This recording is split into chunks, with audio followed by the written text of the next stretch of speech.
میرا ایک فوتگی والے گھر جانا ہوا، کیا دیکھتا ہوں کہ ایک لڑکا بہت ہی زیادہ رو رہا ہے۔ معلوم کرنے پہ پتا چلا کہ جو فوت ہوئی ہیں وہ رونے والے کی والدہ ہیں۔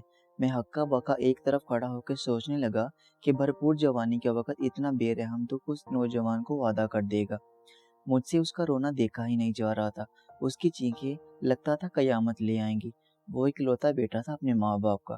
اچانک ایک بھائی صاحب آگے آتے ہیں اور وہ اس سے کھانے کا مینیو پوچھتے ہیں۔ میں حیران ہو جاتا ہوں کہ اس حالت میں وہ کیسے کھانا کھا سکتا ہے۔ اس سے تو صحیح طریقے سے بولا بھی نہیں جا رہا۔ بعد میں پتا چلا کہ وہ ان لوگوں کے کھانے کی بات کر رہے ہیں جنہوں نے ان کے گھر افسوس کرنے آنا ہے۔ بھائی یہ ہو کیا رہا ہے؟ یہ کیا چل رہا ہے؟ ان کے گھر کوئی شادی یا سالگرہ وغیرہ کا فنکشن تو نہیں ہے، بلکہ ایک لڑکی کی جنت اسے چھوڑ کے چلی گئی۔ بجائے اس چیز کے کہ ہم اس گھر کا حوصلہ بنیں، اس گھر کے دکھ میں شریک ہو جائیں، الٹا وہ لوگ ہماری گندی اور کبھی نہ مٹنے والی بھوک کا بندوبست کرنے میں لگ گئے۔ کیا ہم اس قدر بے حس اور گھٹیا قوم ہیں کہ میت والے گھر بھی کھانا پینا نہیں چھوڑتے؟ اور پھر جنازے کے بعد ایک غلیظ کھیل شروع ہوا، ایک ایسا کھیل جسے دیکھ کے کسی غیرت مند کو موت آ جائے، مگر ہمیں نہیں آتی۔ وہی لڑکا جس کی دنیا لٹ گئی، برباد ہوگی، ہاں وہی لڑکا جس کی والدہ فوت ہوئی، روتی ہوئی آنکھوں کے ساتھ ان بھوکی ننگی زندہ لاشوں جن کی عقلوں پہ ماتم کرنا چاہیے، ان کو کھانا دے رہا تھا۔ کیا ان کو شرم نہیں آتی؟ کیوں یہ غیرت سے مر نہیں جاتے؟ پھر میرے کانوں نے سنا کہ ایک آدمی نے اسی لڑکے کو آواز دے کے کہا کہ بھائی یہ پلیٹ میں لیگ پیس ڈال کے لانا۔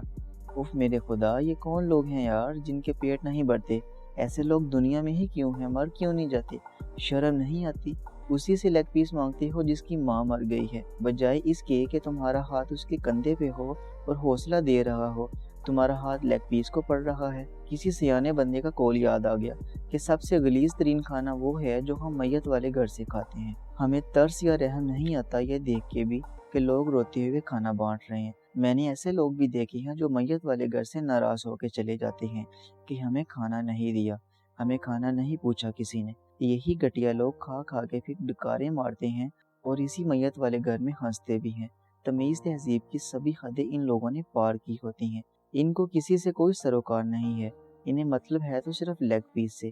میں ہاتھ جوڑتا ہوں کہ خدا کے لیے میت والے گھر کا حوصلہ بنے، ان کے غم میں شریک ہوں۔